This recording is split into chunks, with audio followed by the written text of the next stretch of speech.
பொதுவா ஆஞ்சநேயர்னா சனிக்கிழமைன்னுவாங்க. சனிக்கிழமையில ஆஞ்சநேயர் வழிபாடு பண்ணுவது சிறப்பில்லை. முருகருக்கு பார்த்தீங்கன்னு வச்சுக்கோங்களேன், இப்போ வந்து வெற்றிலை தீபம் ஏத்துறாங்க, எதேதோ ஏத்துறாங்க. பொதுவா அதெல்லாம் நம்ம மரபுல இருக்கா அப்படின்னு கேட்டா கிடையாது. நம்ம ஆதி காலத்து மரபுல என்ன இருக்குன்னா 2 தீபம். ஒண்ணு நெய் தீபம், இல்லைன்னா சுத்தமான நல்லெண்ணெய் தீபம். இது 2 தான் மரபுல இருக்கக்கூடியதே. இப்போ எல்லாருக்கும் இந்த கந்த சஷ்டி கவச்சம் அப்படின்றத மட்டும்தான் கேட்குறாங்க. கந்த சஷ்டி கவச்சத்தோட இன்னும் விசேஷமானது வந்து பார்த்தீங்கன்னா, திருத்தணியில் உதித்தருளும் சொல்லி ஒரு ஸ்லோகம் வரும். அது ரொம்ப ரொம்ப விசேஷம். முருகருக்கு நீங்கள் அவர்கிட்ட என்ன கேட்குறீங்களோ இல்லையோ, எதிரிகளில் வெல்லணும்னா அவரை பிடிச்சிங்கனாலே உங்கள் எதிரிகளை வந்து ஈஸியாக வெல்லிட்டு போயிடுற. ஏதாவது ஒரு கோர்ட்டு கேஸ் நடக்குது, உங்கள் பக்கம்தான் நியாயம் இருக்குது, தர்மம் இருக்குன்னா, நீங்கள் செவ்வாய்க்கிழமைய இந்த சத்து சம்ஹார திருசதியை யூடியூப்பில் கேட்டுட்டோ, இல்லை உங்களுக்கு சக்தி இருக்குன்னா ஒரு பிராமணரை கூப்பிட்டு அதை படிக்க சொல்லி முருகருக்கு அர்ச்சனை பண்ணிங்கன்னா, உங்களுக்கு இருக்கக்கூடிய நியாயமான சத்ரு கோரிக்கை எல்லாமே அவர் வந்து நிவர்த்தி பண்ணி கொடுக்கக்கூடிய ஒரு முருகர். ஆஞ்சநேயர் பார்த்தீங்கன்னா முக்கியமாக எதுக்கு நம்ம வேணும்னா, குழந்தைகள் படிப்பு, அந்த மனோபுத்தி, நம்ம மனசு நிலையாக இருக்கிறதுக்கு. உங்களுக்கு எந்த தெய்வம் வேணா இருக்கட்டும், இந்த 7 கிழமையில நீங்கள் எந்த தெய்வத்தை வேணால் வழிபாடு பண்ணுங்க, என்ன வேணால் பண்ணுங்க, அந்த தெய்வத்தை கடைசி வரைக்கும் நீங்கள் மனதார நினைத்து கொண்டே தான் இருக்கணும்.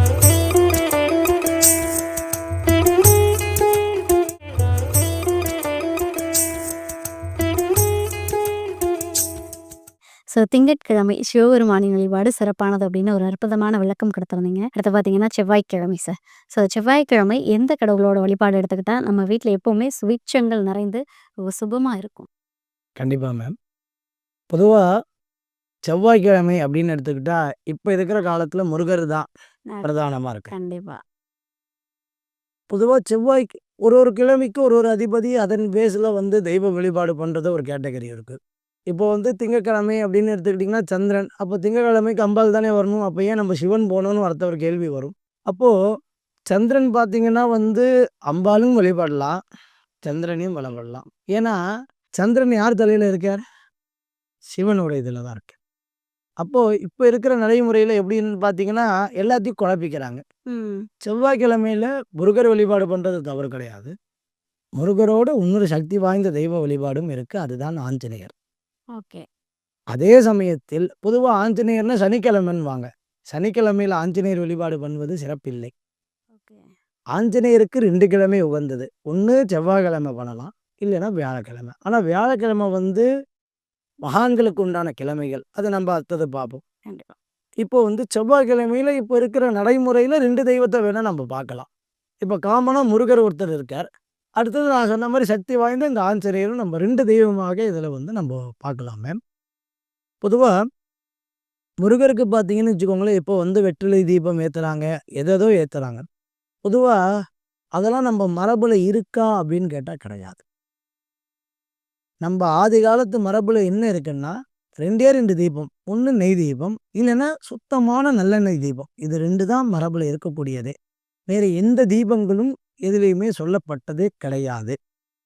இதெல்லாம் காலத்தின் ஒரு நம்பிக்கையில் ஏற்பட்டது. அதாவது இந்த வெத்தலை தீபம் நான் ஏற்றினேன், எனக்கு முருகப்பெருமான் கொடுத்துட்டார், அவங்களுக்கு அது ஒரு நம்பிக்கை. அது என்ன ஆச்சு, இப்போ எல்லாமே டிஜிட்டல் வேர்ல்டு. இப்போ இப்போ வந்து அது வந்து டக்குன்னு வைரல் ஆகிடுது. அப்போது ஒரு தெய்வத்தை வழிபாடு பண்ணுறீங்கன்னா, நீங்கள் 2 நெய் தீபம் ஏற்றுங்க, 100 நெய் தீபம் ஏற்றுங்க, அது இல்லை. இந்த புதுசாக வந்து எதுவுமே பண்ணாதீங்க. இருக்கக்கூடிய மரபை வந்து மாற்ற வேண்டாம் அப்படின்றது முதல் விண்ணப்பமாக வச்சுக்கிறேன். இந்த வெத்தலை தீபம் ஏற்றுறேன், அதே மாதிரி பார்த்தீங்கன்னா இந்த வேலில் வச்சு ஏதோ தீபம் ஏற்றுறாங்க, இந்த ஷட்கோண தீபம் இந்த மாதிரிலாம் ஏற்றுறாங்க. இதெல்லாம் வந்து பார்த்திங்கன்னா ஒரு நம்பிக்கை. அந்த நம்பிக்கையை வந்து நம்ம உதாசீனப்படுத்தக்கூடாது, அது நல்ல விசேஷம்தான். ஆனால் மரபை நம்ம விடக்கூடாது. தர்மம் என்ன சொல்லியிருக்கு, நம்ம பொதுவாக இந்த ஆலய வழிபாடு பார்த்திங்கன்னா 2 விதத்தில் நம்ம பிரிக்கலாம். பொதுவாக ஆகம வழிபாடு ஒன்று இருக்குது, வைதிக வழிபாடு ஒன்று இருக்குது. பொதுவாக வைதிகம் பார்த்திங்கன்னா இந்த ஹோமங்கள் இந்த மாதிரி தான் சொல்லியிருக்கு. இந்த ஆகமங்கள் தான் இந்த கோவில் கும்பாபிஷேகம் நீங்கள்லாம் பார்க்குறீங்களா, 12 வருஷத்துக்கு ஒன்ஸ் கும்பாபிஷேகம், இதெல்லாம் வந்து பார்த்திங்கன்னா ஆகமத்தில் சொல்லக்கூடியது தான் வந்து அங்கே பண்ணியிருக்காங்க. இப்போ ஆகமத்தில் பார்த்தீங்கன்னு வச்சுக்கோங்களேன், இந்த மாதிரி நெய் தீபம் இந்த மாதிரிலாம் இருக்கான்னு போய் அதில் பிரமாணத்தில் பார்த்தீங்கன்னா கிடையாது. பிரமாணம் மீன்ஸ் என்னென்னா, இப்போ எப்படி ஒரு இப்போ வந்து ஒரு ப்ரூஃப் கேட்குறீங்க, நீங்கள் இது பேசுகிறதுக்கு என்ன ப்ரூஃப் இருக்குது? அந்த மாதிரி தான். பிரமாணம்ன்றது என்ன வேர்டுன்னு கேட்டிங்கன்னா, ஒரு ப்ரூஃப். ஆதி காலத்தில பார்த்தீங்கன்னு வச்சுக்கோங்க, இந்த மாதிரிலாம் வந்து வெத்தலை தீபமோ, அல்லது இந்த ஷட்கோண தீபமோ எதுவுமே கிடையாது. இதெல்லாம் வந்து எப்படின்னா, மாந்திரீக வழிபாடுல இருந்தது. மாந்திரீகத்துக்கும் நம்மளுக்கு சம்மந்தமே கிடையாது. அப்போ என்ன பண்ணலாம்? அப்போ முருகருக்கு என்ன பண்ணலாம்? முருகருக்கு பொதுவா 3 விசேஷங்கள் உண்டு. அரளிப்பூ, செவ்வரளி. பொதுவா நார்மல் அரளி வச்சுக்க கூடாது. செவ்வரளி, ரொம்ப செவ்வரளி வந்து ரொம்ப விசேஷம். பொதுவா முருகப்பெருமானுக்கு யாருக்கு யாருக்கு ரொம்ப பிடிக்க வேண்டியது அப்படின்னு செவ்வாய்க்கிழமையில முருகரை யார் ரொம்ப கெட்டியமா பிடிக்கணும்னா, இந்த கோர்ட்டு கேஸ் எல்லாம் நடக்குது பார்த்தீங்களா? இந்த வம்பு வழக்கு, இந்த எதிரி தொல்லைகள், அடிக்கடிக்கு இந்த கண் திருஷ்டி நான் ஒரு பிசினஸ் ஆரம்பிக்கிறேன் சார். எனக்கு வந்து சக்சஸே ஆகல. அப்படின்றவங்க இருக்கிறவங்கலாம் முருகரை கண்டிப்பாக பிடிக்க வேண்டிய தெய்வம். இவர்கள் கண்டிப்பாக இந்த பிரம்ம முகூர்த்தத்தை பயன்படுத்திக் கொண்டால், அவங்களுடைய இந்த எதிரிகளா இருந்தாலும் சரி, எதா இருந்தாலும் சரி, ஜெயிச்சுட்டு வந்துருவாங்க. அது எப்படின்றது ஒரு உதாரணத்துக்கு பார்க்கலாம். ஒரு ஒரு சுமார் 4 வருடங்கள் முன்பு இதே மாரி வந்தாங்க. எந்த காரியம் ஆரம்பிச்சாலும் பிசினஸ் லாஸ் ஆகுது. பக்கத்திலேயே எனக்கு ஏத்த மாரியே ஒரு கம்பெனி வந்துருதுங்க. அவங்களுக்கு தான் ப்ராஃபிட் போதே தவிர்த்து வரலன்னாங்க. அப்பன்னா அவங்களுக்கு வந்து 3 இந்த முருகருக்கு சார்ந்த 3 விஷயங்கள் உங்க ஆத்துல பண்ணுங்க. முடிஞ்சா ஆலயத்துல போய் பண்ணுங்கன்னு. அந்த 3 வழிபாட சொல்றேன். ஆ. YouTubeல பார்த்தீங்கன்னு வச்சுக்கோங்களேன். இப்ப எல்லாருக்கும் இந்த கந்த சஷ்டி கவசம் அப்படின்றது மட்டும் தான் கேட்குறாங்க. ம். கந்த சஷ்டி கவசத்தோட இன்னும் விசேஷமானது வந்து பார்த்தீங்கன்னா, திருத்தணியில் உதித்தருளும் சொல்லி ஒரு ஸ்லோகம் வரும். அது ரொம்ப ரொம்ப விசேஷம். திருப்புகழ் அந்த மாரி கேட்டீங்கன்னு வச்சுக்கோங்க ரொம்ப விசேஷம். அப்போ கண்டிப்பா இவங்க என்ன பண்ணணும், 4:30 மணிக்கு எரிஞ்சுக்கணும். 5 மணிக்கு என்ன சொல்றது மேம், 2 நெய் தீபம். நெய் தீபம் இல்லன்னா கூட தீபம் ஏத்தலைனாலும் பரவால்ல. ஒரு கை நெறைய இந்த அவங்க 2 கை நெறைய அந்த எவ்வளோ புஷ்பங்கள் அரளி அவங்களுக்கு அந்த செவ்வரளி கையில கிடைக்குதோ எடுத்துக்கிட்டு, முன்னாலே வந்து முருகருக்கு வந்து அலங்காரம் பண்ணி, ஆ என்ன தம்பதி சகிதமா இருக்கிற முருகர் கூட வச்சுக்கலாம். தனிப்பட்ட முருகர் தான்றது கிடையாது. அவங்க மனசார ஓம் சரவண பவ முடிந்தால் இதுவும் சொல்லலாம். தத்புருஷாய வித்மஹே மகாசேனாய தீமஹி தன்ன ஷண்முக பிரச்சோதயாது. முடிந்தா சொல்லலாம். இல்லைன்னா ஒரே வார்த்தை ஓம் சரவண பவ. எனக்கு இந்த பிரச்சனை இருக்கு. சீக்கிரமா நிவர்த்தி பண்ணி குடு. சொல்லி அந்த ஒரு கை நிறைய புஷ்பத்தை எடுத்து அவர்களுக்கு சமர்ப்பணம் பண்ணார். அவங்களுக்கு எல்லா விதமான என்ன சொல்றது மேம், சத்ரு பாதைகள், அந்த பிசினஸ் இருக்கக்கூடிய உபாதைகள்லாம் நிவர்த்தி ஆகும். ஓகே. அதே மாரி க்ஷத்ரு சம்ஹார த்ரிஷதி. இது த்ரிஷதினா 300 நாமாவளி. ம். அப்போ முருகருக்கு 300 நாமாவளி உண்டு. இது YouTubeல போட்டா வரும். இப்ப எல்லாமே YouTube வந்துருக்கனால எல்லாமே உங்களுக்கு இருக்கு. அந்த க்ஷத்ரு சம்ஹார த்ரிஷதிய காதால சிரவணம் பண்றீங்கன்னா, ரொம்ப விசேஷம். ம். முருகருக்கு நீங்க அவர்கிட்ட என்ன கேட்குறீங்களோ இல்லையோ, எதிரிகள வெல்லணும்னா அவர பிடிச்சீங்கனாலே உங்க எதிரிகள வந்து ஈஸியா வெல்லிட்டு போயிடுறாரு. ஏதாவது ஒரு கோர்ட்டு கேஸ் நடக்குது. உங்க பக்கம் தான் நியாயம் இருக்கு, தர்மம் இருக்குன்னா, நீங்க செவ்வாய்க்கிழமைய இந்த க்ஷத்ரு சம்ஹார த்ரிஷதிய YouTubeல கேட்டுட்டோ, இல்ல உங்களுக்கு சக்தி இருக்குன்னா, ஒரு பிராமணர கூப்பிட்டு அத படிக்க சொல்லி, முருகருக்கு அர்ச்சனை பண்ணீங்கன்னா, உங்களுக்கு இருக்கக்கூடிய நியாயமான சத்ரு கோரிக்கை எல்லாமே அவர் வந்து நிவர்த்தி பண்ணி கொடுக்கக்கூடிய ஒரு முருகர். அடுத்தது நான் என்ன சொன்னோம், இதோட சக்தி வாய்ந்தவர் ஆஞ்சநேயர் சொன்னேன். ஆமா. பொதுவா ஆஞ்சநேயர் பார்த்தீங்கன்னு வச்சுக்கோங்களேன், கிரிக்கெட்ல எப்படி மல்டிப்ளேயர் சொல்லுவோம், அந்த மாரி.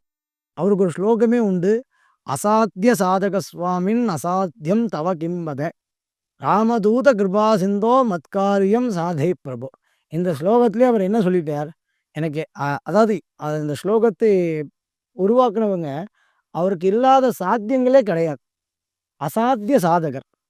அசாத்திய சாதக சுவாமின்னு எல்லா சாத்தியங்களும் உன்கிட்ட இருக்கு. அசாத்திய சாதக சுவாமின் அசாத்தியம் தவ கிம்பத. நான் உன்கிட்ட என்ன கேட்கிறதுன்னே தெரியல. உன்கிட்ட நான் என்ன கோரிக்கை வைக்கிறதே எனக்கு தெரியல. அவர் வந்து ராமதூதர். எல்லாருக்குமே தெரியும். ராமதூத கிருபா சிந்தோ. நான் என்ன காரியத்தை வேண்டிக்கிறேனோ, மத்காரியம் சாதை பிரபு. நான் கேட்கக்கூடிய காரியத்தை ஜெயப்படுத்தி கொடு. பொதுவா ஆஞ்சநேயர்கிட்ட நம்ப வந்து 2 கோரிக்கைக்கோசரம் போலாம்.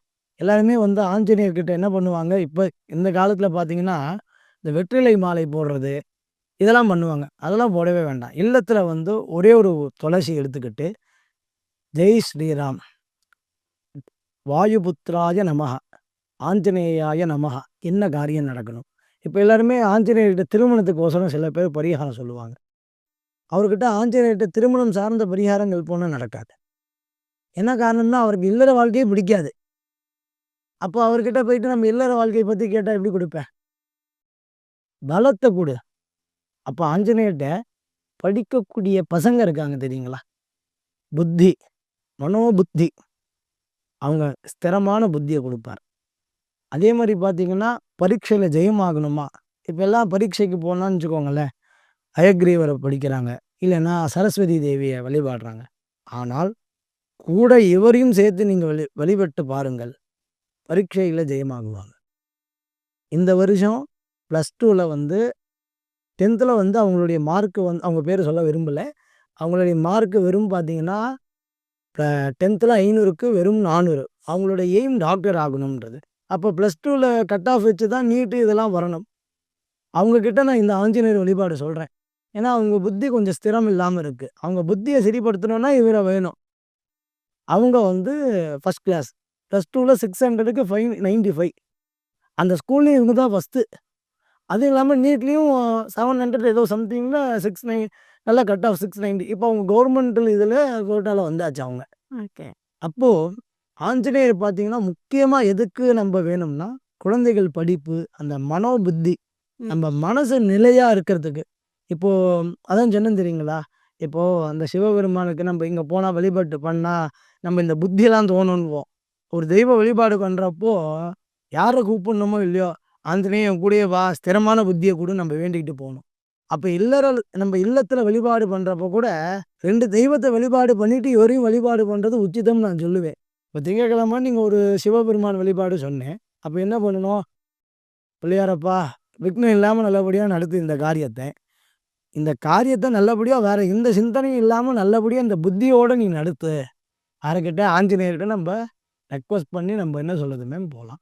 அப்போது இந்த செவ்வாய்க்கிழமையில் 2 தெய்வங்கள் வழிபாடு பண்ணலாம். உங்களுக்கு சத்ரு பிரச்சனைகள், இந்த மாதிரி எதிரி தொல்லைகள், இந்த மாதிரிலாம் இருக்கா அப்படின்னா நீங்கள் முருகரை தாராளமாக போய் வழிபாடு பண்ணுங்கள். முருகருக்கு பார்த்தீங்கன்னா ஒன்றுனும் உண்டு. சஷ்டி திதி, கிருத்திகை நட்சத்திரம் ரொம்ப விசேஷம். சஷ்டி திதி ப்ளஸ் கிருத்திகை நட்சத்திரம் ரொம்ப விசேஷம். அந்த தினத்துலேயும் நீங்கள் இல்லத்தில் வந்து ஒரு சின்னதாக சுவாமி படம் வாங்கி நீங்கள் வழிபாடு பண்ணலாம். இப்போ இந்த நிறைய பேர் இந்த வேல் வச்சு வழிபாடு பண்ணுறது, பொதுவாக உருவங்களில் வாங்கி வழிபாடு பண்ணுறது தப்பு கிடையாது. ஆனால் அதுக்குண்டான நைவேத்தியத்தை நம்மளால் தர முடியுமா? அது ஒரு கேள்வி இருக்குது. இப்போ எல்லாருக்குமே புரிய மாட்டுது. எல்லாம் வாங்கி வச்சிடுறாங்க, பண்ண முடியலன்னு திருப்பியும் கோயிலில் போய் கொடுக்குறாங்க. அப்போ அது என்ன பிரயோஜனம்? நம்ம ஒரு காரியம் ஆரம்பிக்கிறோம்னா அந்த காரியம் நம்மளால் ஜெயிக்க முடியுமா? அந்த காரியத்தை நம்ம எண்ட் ஆஃப் த லைஃப், நம்ம அந்திம காலம் வரைக்கும் நம்மளால் பண்ண முடியுமா? பொதுவாக ஒரு காரியத்தை இந்த காரியத்துக்கோசரம் நம்ம வழிபாடு பண்ணுறதுன்றது என்ன சொல்கிறது, அது ஒரு கேட்டகரி. பொதுவாகவே அந்த காரியம் ஜெயிச்சு கொடுத்தாருல்ல, அப்போ நீங்கள் அந்த காரியம் முடிஞ்சோடனே தூக்கி போடுறது நல்லதா? திருப்பி அந்த பிரச்சனை வந்துருதுன்னா திருப்பி அவர்கிட்டே போனேன். இப்போது நீங்கள் எனக்கு ஒரு ப்ராப்ளம் இருக்குது மேம், நீங்கள் எனக்கு அது சரி பண்ணி கொடுத்துட்டீங்க, உங்களை நான் தூக்கி போட்டேன்னா எப்படி இருக்கும்? இப்போ எல்லாருமே அந்த மாதிரி தான் இருக்காங்க. ஒரு காரியம் நடக்குதுன்னா ஒரு சுவாமியை இந்த கல்யாணம் ஆகலையா, இந்த சாமியை போய் பிடின்னா அந்த சாமியை பிடிச்சோடனே அதுக்கப்புறம் மறந்துடுறாங்க. அப்புறம் பார்த்தீங்கன்னா குழந்தை இல்லாதப்போ ஜோசியர்கிட்ட போகிறப்ப நீ ஏதாவது பிரச்சனை போட்டோடனே நீ இந்த தெய்வ வழிபாடு பண்ணலையா, அப்போ திருப்பி ஆமாம் நான் போய் இந்த தெய்வத்தை விட்டுட்டேன், இந்த தெய்வத்தை போய் நான் வழிபாடு பண்ணிட்டு வரேன், அப்புறம் யோசிச்சு போகிறாங்க. என்ன பிரயோஜனம்? இது சத்யநாராயண பூஜையில் ஒரு கதை வரும். ஒரு ராஜா என்ன பண்ணுவார், இப்போ சத்யநாராயண பூஜை நடக்கிறப்போ போய் பார்த்துட்டு அந்த பூஜை பண்ணோடனே என் பொண்ணு நல்லபடியாக எனக்கு குழந்தை பிறந்தா அந்த பூஜை பண்ணுறேன்னு வேறு. குழந்தை பிறந்துடும். குழந்தை பிறந்தோடனே அவங்க ஒய்ஃப் சொல்லுவா பூஜை பண்ணுன்னு. இல்லை இவன் நல்லபடியாக படித்து ஒரு பெரியாள் ஆகட்டும் நான் பண்ணுறேன்னு வேறு. அப்பயும் பண்ண மாட்டார். கல்யாணம் ஆகட்டும் நான் பண்ணுறேன்னு வேறு. கல்யாணம் ஆகியும் பண்ண மாட்டார். அப்புறம் என்ன சொல்கிறது, குழந்தை பிறக்கட்டும்னு வேறு. இந்த மாதிரி தட்டி கழிச்சிக்கிட்டே வந்தார். சுவாமி அவருக்கு என்ன பாடம் கொடுத்தார்? ஒரு வாட்டி ஒரு ராஜா பார்க்குறப்ப இவருக்கு திருடன் பட்டம் கட்டி, அதுக்கப்புறம் அவங்க ஒய்ஃப் மூலியமாக உணர்த்தி, அதுக்கப்புறம் அவர் வந்து இப்போ பண்ணி இப்போ சுபிக்ஷமாக இருக்காருன்னு வச்சுக்கோங்க.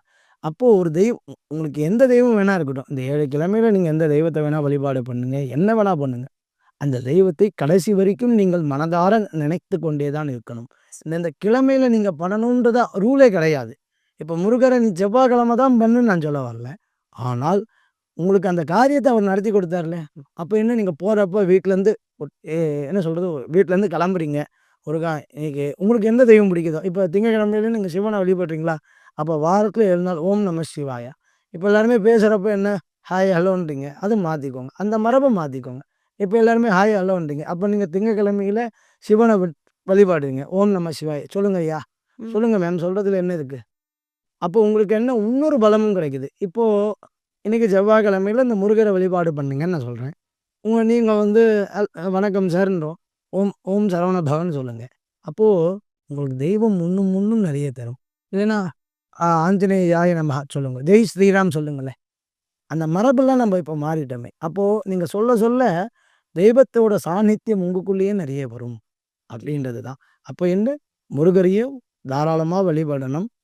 முருகரோட சக்தி வாய்ந்தது கிழமை ஆஞ்சநேயர் வழிபாடு பண்ணுறதும் நல்லதுங்க. Super sir. அதாவது செவ்வாய்க்கிழமைகள்ல முருகரையும் ஆஞ்சநேயரையும் இருக பெற்றனா அந்த நாட்கள் அந்த வீட்டை சுபீட்சமாக இருக்கும் அப்படின்னு ரொம்ப அற்புதமாக சொல்லியிருக்கீங்க. தேங்க்யூ. கண்டிப்பாக. Thank you ma'am.